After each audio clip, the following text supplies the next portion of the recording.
Bagsak presyo nga ngayon ng strawberry dito sa Pakistan. Ang isang kilo nga lang niyan ay 100 rupees. Sa peso ay 22 pesos lang ang isang kilo na strawberry ngayon dito. Nung mga bandang katapusan ng January, February, ganyan, ay napakamahal na strawberry dito, 600 rupees.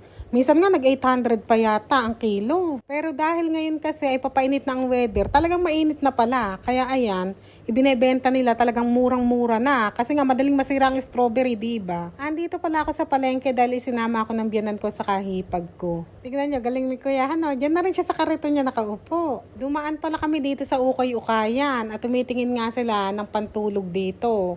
Yung hipag ko tumitingin ng pantulog ng mga anak niya. Si Mariam nga ay gusto daw niya yan, dupata na yan, bibilin daw niya. Sabi ko, huwag mo muna isuot dahil hindi pa nalalaban yan. Nagtingin-tingin din pala kami dito sa tindahan ng tsinelas. Ibibili kasi na hipag ko yung mga anak niya. Tumitingin din ako para kay Usman, kaya nga lang wala akong makita. Dito naman ay mga sa pambabae yan. Kay Mariam, tumitingin din ako, kaya nga lang ay meron ako nakitang isa. Ay, ala naman kasya. Nakikitan nga ako sa mga sapatos na ito na may mga pangkalawit. Oh, nakakatawa ano. Kalawitin ka talaga niyan. May mga tinda nga rin silang ganitong itsura ng melon dito. Kaso hindi ako bumili niyan. Ang gusto ko talaga yung melon na parang ganun sa atin sa Pinas. Pero meron din yatang ganito sa Pinas, ano? Matamis ba yung ganyan? Comment naman kayo dyan para kung matamis ay bibili ako sa susunod. Ito naman prutas na tinda na ito ay maasim ito. Ginagawa nila juice. Pero ako hindi ko masyadong type ito. Maasim eh. Pag ginagawa nilang juice ito, kulay pula ito. Pero siguro maganda ito sa kalusugan. May mga nagtitinda rin dito ng ganitong cracker, mga mani-mani ba yan? Ayan, merong sunflower. At ito naman, tubo ito na may freebies na langaw. Pero paborito ko itong binibili kahit na ganyang nilalangaw yan. Hugasan na lang ba? Ito naman pala mga damit na panlalaki na to. Wasket yata ang tawag nila dito. Kadalas ako nakikita nagsusuot ng ganyan sa mga kasalan. Itong milo naman pala na to, paborito ng pamilya ng asawa ko yan. Nadaanan din pala namin to nagtitinda ng pambalot sa roti. Parang pundahan no. Parang katelan niya rin yung unang panahon pag mga naka. Yung ginagawang diaper ng baby. Ano na kasi yung tawag doon? Ito naman ay si Kuya yan, konti na lang tinda niya, mga gulay naman ang tinda niya. Dumaan din pala kami dito sa mga tag 50, 100. Ito naman mga hikaw ay tag 180. Yung iba mas mahal, may tag 350, 250, iba-iba ng presyo. Tapos itong bata, ang pogi! Ang ganda-ganda ng kulay ng mata nito. Hindi masyadong halata sa camera pero sa personal, ang ganda ng kulay ng mata niyan. Hindi ko na hindi mapansin nga yan eh. Kinakalabit lang ako eh. Tapos ay nakita ko, akala ko sinangangalabit sa akin, siya pala. O eto yung sinasabi ko sa inyo na tag 50, yung iba 100. Parang sa Pinas merong ka 20-20, diba? O ganyan din dito. Tapos ito naman yung bra nila. Sabi ko sa inyo kadalasan ng bra dito, ganyan. Yung mga panglola nga. Pero meron din naman dito yung may mga foam, may mga bakal. Pero mas maganda pa rin yung mga bra sa Pinas. Kaya tuwing umuwi lang ako, saka ako bumibili ng bra. Kaya kung 5 taon ako dito sa Pakistan, 5 taon ako hindi bumibili ng bra. Ayan si Mariam nga, ay titingin daw siya ng singsing. Tinitingnan nga kung alin ang bagay daw sa kanya. Ito palang pinapakita ko sa inyo, jug yan, ano.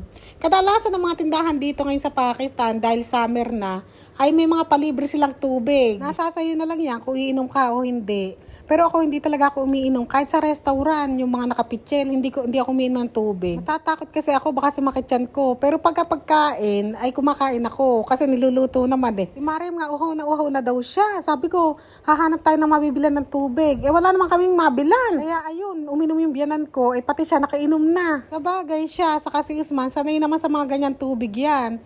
Kasi pag gumagala-gala yun sa mga kaibigan, sa school, ang iniinom naman niya na tubig, ay yung mga sa poso din, ganun, yung sa gripo. Pati kasi sa mga bayaw ko, ay sa gripo lang umiinom. Kaya sana yan. May nakita pala akong ganito, nagtitinda siya, drink siya.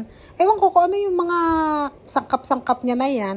Basta hinahalo niya yan, yan ang panghalo niya yung kahoy. Tapos may yelo na rin nakasama yan. Kasi nga, summer na ngayon, kaya ganyan mga kadalasan tinda. Nagde-deliver na nga siya, kaya yan tinakpan niya na yung mahiwagan niyang haluan. Ito naman pala, ay bibili yung hipag ko nito para sa table daw niya. Tinanong ko na may biyanan ko kung gusto niya. Oo daw. Kaya sabi ko, ay bumili ka na. Kaya yun, bumili naman siya. Dumaan pala uli ako dito sa tindahan ng mga kusa.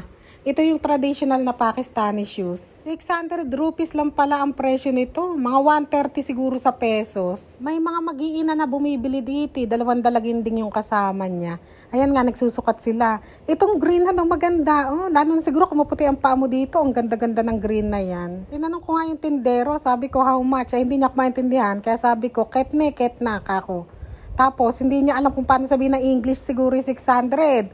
Kaya ang ginawa ko, ibinigay ko sa kanya yung cellphone ko sa calculator. Tapos ayun, tinype niya, 600.